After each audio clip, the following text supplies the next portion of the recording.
I continue to read from my book Färjan, The Ferry by me, Tomas Berglund. Johannes told us that both of his parents died from early cancer, very early. I understand that it was about them being maybe 50 to 55 years old or something.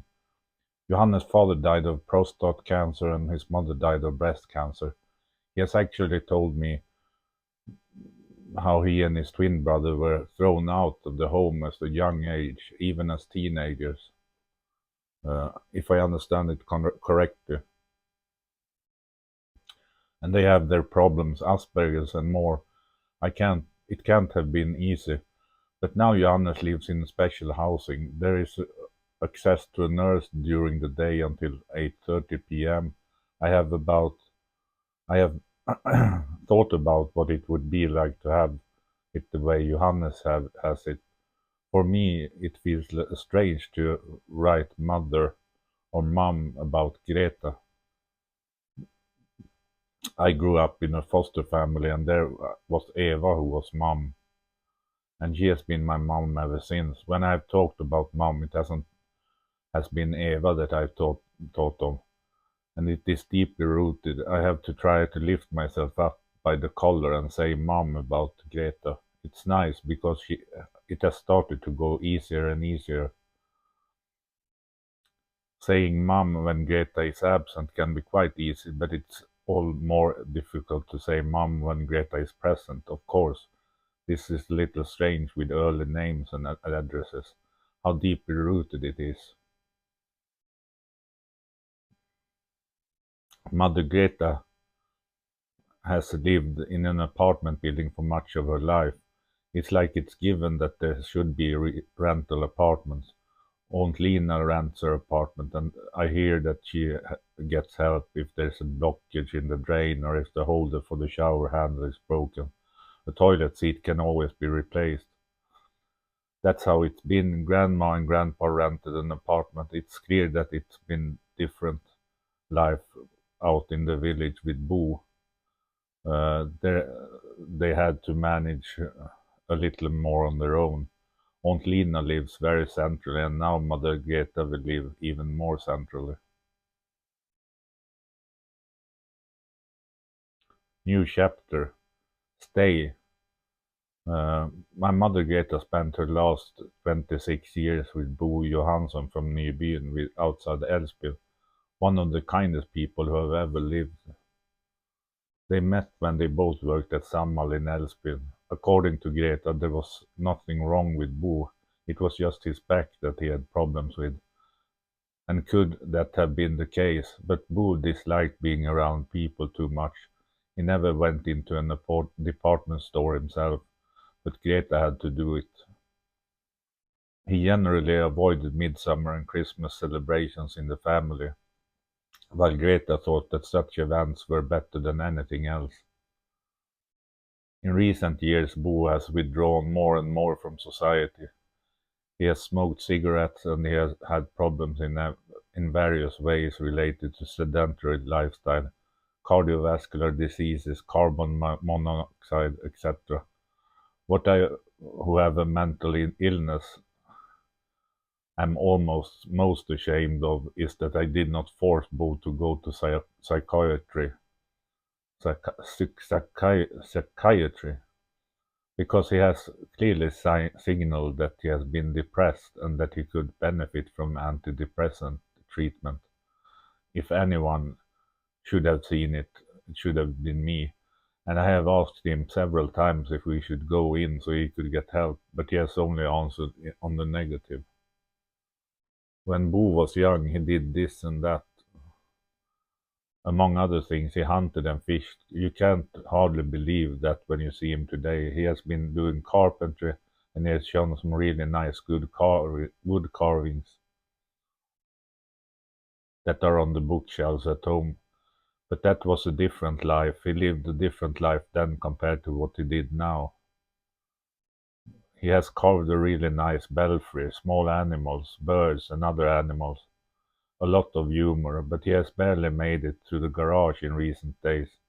His appetite has been surprisingly good, and that has in turn fooled me a lot, that it has been a positive sign. There is a lot that could be written about Bo. He was kinder than kind, even though kindness can lead to stupid actions. He didn't have many friends, however. He had his brother Sven and his wife Barbro, as well as his sister Carola and her husband Nils. He was always nice, and nice to the people he had around him. He had my mother Greta and me and our family. My mother has two sisters and a brother. I understood it as Bo enjoying spending time with my Aunt Mona husband Olof, even though you could see that there were big difference between them. Bo enjoyed being with them. What happened, however, in the last 10 years of Bo's life was that he sank into a more or less deep depression and stopped getting out of his armchair in front of the TV. In the last few years, I drove Greta to where she needed to go so she could get food and supplies. We bought Thai food and sandwiches quite often. Cigarettes were a permanent feature on the menu. I just called his sister Carola and her husband Nils, and they were doing well. But Nils said that Bo had a kind of lost his spark many years ago. It was nothing that Nils thought anyone should have on their conscience. When I think about it, I almost completely associate Nybyen with Bo. If he had come from some other place, I might have associated that place with Bo. But now it was Nybyen, a small community, almost 150 kilometers from central Älvsbyn. You drive in the direction of Arvidsjaur, and when you have passed Övrebyn, you turn in along the road that runs on the south side of the river, and so after about a kilometer you are there. One of the first houses on the right, a house with a river below, direct contact with the water. It's a bit impressive. My mother has cut the grass there and worked with the vegetation. Bo liked sensors and lights that started to light when you got close. He could have been an inventor for sure. There is something automated in almost every room and every place on the farm. When I look at the farm now, I see a lot of Bo there, even though he hasn't been able to do everything in the same way as he did then. What spark was he missing? What made him so tired? I don't know. I wonder if it wasn't a vicious spiral. More and more things were being passed on to me and my mother. Fewer things interested Bo. He never went out to the carpentry workshop anymore. He became one with his armchair, as it were. If I understood everything correctly, it was easier for Bo to breathe when he was sitting in the armchair than when he was lying down on his bed. At least that's how I had it explained to me. Like the pressure on the chest was less in the armchair than it was on the bed. This basically meant that Bo either sat at the dinner table and ate, or he stood under the fan and smoked, or he sat in his armchair on the TV room. It was a procedure when he would wash and shower. The shower and bathroom were upstairs. My mother was afraid that Bo would fall and hurt himself there in the bathroom. A special chair was bought for the shower. Johannes and I haven't talked much about Bo or my mother. It's just that way. He hasn't told me much about his parents, and some difficult things seem to pass by when we talk to each other in the car. Drive, drive, says Johannes. Should you go to Piteå today? No, it will have to be the ferry and back, I say. That's enough. It'll still be quite a while there. We're having a nice time in any way. No, I don't know if Johannes can understand this about the suicide or how it has affected me and my mother. I don't know if he doesn't want to think about it or if he can't think about it. The house in the village is not very big. I think they wrote 90 square meters in the add-on hamlet. It's a ground floor with hall, living room, kitchen and laundry room, an upper floor with two bedrooms, and a toilet with a shower. I think the house would best suit a couple of pensioners, but I don't know. It's possible that the younger couple could see some advantages with the house. The facade is metal anyway, painted Falu red, so it looks like a wooden house. There is currently direct acting electricity to heat the house, and it is therefore costs a penny in the winter. There's a nice garage where you can keep the car, and the carpentry shop by the garage. Last summer, my mother decided she wanted to plant apple trees. I don't really know where she got the idea from. In any case, it led to us buying two different apple varieties and planting them out in the yard. The trees were said to be able to handle the cold up here in the north. They should be hardy. We'll see if they hold up. The next owner will be one who get to pick apples from the trees in the fall. The really great thing about the house is that one side of the yard faces the river. You have direct river contact. You can walk down to the river. There's like a slope down to the river. You can fish if you want to do that. New chapter, the suicide. You can always discuss in terms of how Mama Greta can be a tricky person to live with, that she might like have to spend a lot of time on her mobile phone instead of being present in the room. You might imagine that if she were different, things might not have turned out the way they did, but you can always twist and turn things. After all, there was a 5 year age difference between Greta and Bo. Bo was 5 years older all the time, but Greta had started to move around. She was out and walked about for about an hour every day, and she had lost a lot of weight, 20 kilos. Sometimes one night every 6 months, Greta used to stay and sleep over at her sister Lina's. Often it could be if Uncle Uno was visiting, or if they were going to do something special with each other, the sisters.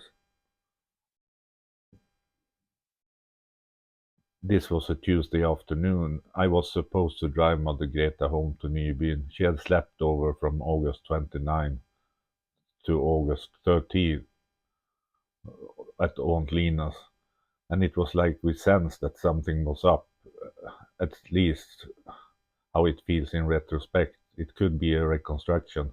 I walk pretty close behind Greta when we go into the house. I'm probably carrying a plastic bag or something.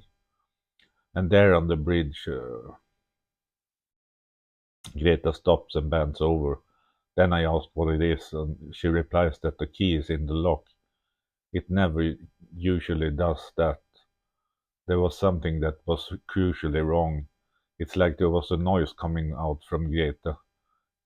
It was like she knew that there was a dog buried. We come in and call for Boo and no one answers. We go into the kitchen and there's a handwritten note. Now Mama Greta starts screaming. She understands that something has happened. The note said should call the police. The snowblower is doing the job. Call the police. And she cried and screamed. We held each other. Here it was if time had stopped. We both understood and did not understand what had happened or what was about to happen. It was as if we had been filmed from the outside and we could see ourselves from the outside. Two little people holding each other, how the tears bubbled up from my mother, how the screams fell silent, how clearly the powerlessness made itself felt. We could do nothing. Bo did not want to be in the game anymore. He had played his last cards. He had presented the end for the two of us. Neither of us dared to go out to the garage and look what was hidden in there.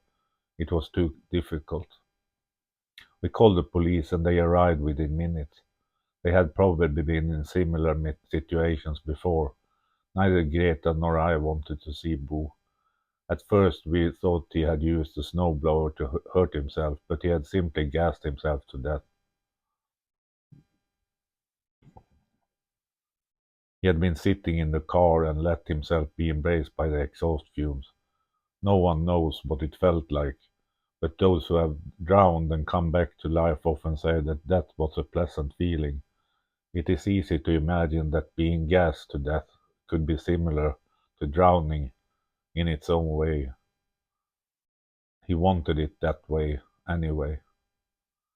I don't want to say whether it was strong or weak on Bo's part. Some might think that you have to be strong to be able to kill yourself, but I don't know. Some see it as an illness, a depression, neither more nor less. He chose to do this exactly. He chose to do this exactly the way he wanted to do it. My mother, of course, took on a lot of responsibility for it turning out the way it did. But still she understood that she couldn't have done much. He wanted this way, and it turned out this way. I think they determined his death on August 29th, the night before we got home. When I think back, I remember when Bo asked us to fill up the garage with gas. There was a little gas left, but that was not a big deal. We filled up the big can too, and Bo was happy. Now in retrospect, I can see that Bo had already thought out his plan here. The gas at home would have been enough, but I think he wanted to be on the safe side. He never hung himself. He didn't shoot himself in the head. We could have come home to a much grimmer scene. He would have sat down and fallen asleep. That was his way of leaving this world, even though it hurts a lot. One thing that I personally think feels a little uncomfortable about the suicide was that it felt like a little as it had already happened before. It couldn't have, because then we wouldn't have found the key in the door and we wouldn't have found the note on the table. Everything was just its own. But still, it felt like it had happened once before, and once before that, like living through the same story all over again. It wasn't the first time Bo had taken his own life. Several times before that. Did it happen in his mind or in reality? The police had always been there. Johannes and I haven't talked much about the suicide or how it has affected me and my mother. It's quite difficult. It's tricky to talk to anyone about suicide. There is something very tragic about the situation of taking your own life.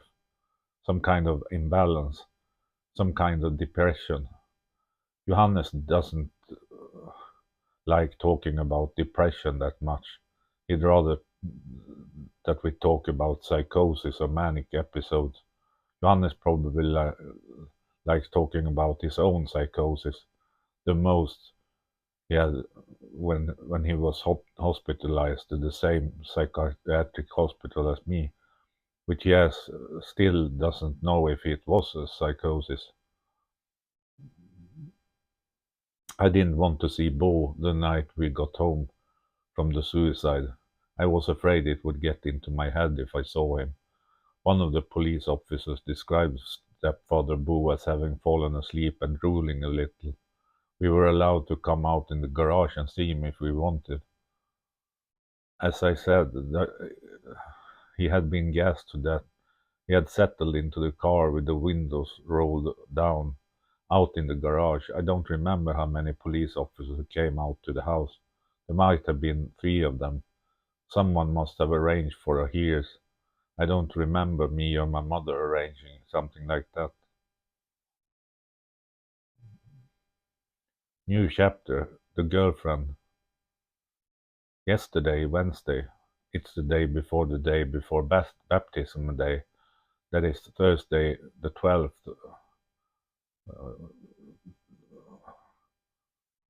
12/22/2022, yesterday, Wednesday, the 21st of December, I went on a date with Sofia in Piteå. It was exciting. I had slept pretty well the night before yesterday, but then in the morning it was like I wasn't really rested, and that feeling stuck all day and evening. I didn't do much. Well, I went to my with my mom to Grangården to buy some sunflower seeds, and then out to the house, checked the mail. Then I drove the car into the car wash at OK and rinsed it clean from snow and ice. Then I went and had the car washed automatically at Shell. Brilliant results.